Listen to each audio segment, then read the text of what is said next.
கோவை நீலகிரி செய்திகளுக்காக செய்திகள் வாசிப்பது சரவணன். உதகை ஜேஎஸ்எஸ் மருந்தாக்கியல் கல்லூரியில் ஆண்டு விழா, பரிசளிப்பு விழா மற்றும் முன்னாள் மாணவர்களின் சந்திப்பு என்ற முப்பெரும் விழா ஜகத்குரு ஸ்ரீ ஸ்ரீ தேசிகேந்திர மகாசுவாமி அருளாசி வழங்கினார். உதகை ஜேஎஸ்எஸ் மருந்தாக்கியல் கல்லூரியில் ஆண்டு விழா, பரிசளிப்பு விழா மற்றும் முன்னாள் மாணவர்களின் சந்திப்பு என்ற முப்பெரும் விழா நடைபெற்றது. விழாவில் கல்லூரியின் முதல்வர் டாக்டர் எஸ்.பி. தனபால் அனைவரையும் வரவேற்றார். முனைவர்கள் கே.பி. அருண், சத்தியரெட்டி ஆகியோர் கல்லூரியின் ஆண்டறிக்கையை வழங்கினர். நிகழ்வில் கல்லூரியின் ஆண்டு மலரான பார்மா சாகா 30வது தொகுப்பு வெளியிடப்பட்டது. அது குறித்து விளக்கம் அளிக்கப்பட்டது.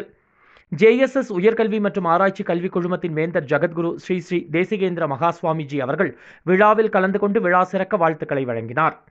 ஜேஎஸ்எஸ் உயர்கல்வி மற்றும் ஆராய்ச்சி கல்விக் குழுமத்தின் இணை வேந்தர் முனைவர் பி. சுரேஷ் பேசுகையில், இதுபோன்ற தலைசிறந்த கல்லூரியில் சேர்வதற்கு பெருமைப்பட வேண்டும். மேலும் அனைத்து பழைய மாணவர்களுக்கும் கல்லூரி வந்து கல்லூரியையும் தங்களையும் பெருமைப்படுத்த வேண்டும் என்று தெரிவித்தார். விழாவில் சிறந்த மாணவர்கள், ஆசிரியர்கள், அலுவலர்களுக்கு பதக்கங்கள் மற்றும் சான்றிதழ்களும் வழங்கப்பட்டது. முப்பெரும் விழா நிகழ்வுகளை பேராசிரியர்கள் முனைவர் டி. கே. பிரவீன், முனைவர் சண்முகம் உள்ளிட்டோர் சிறப்பாக ஒருங்கிணைத்தனர். நிறைவில் பேராசிரியர் பிரியங்கா நன்றியுரையாற்றினார். கோவை நீலகிரி செய்திகளுக்காக எமது சிறப்பு செய்தி ஆசிரியர் தமிழ் வெங்கடேசன்.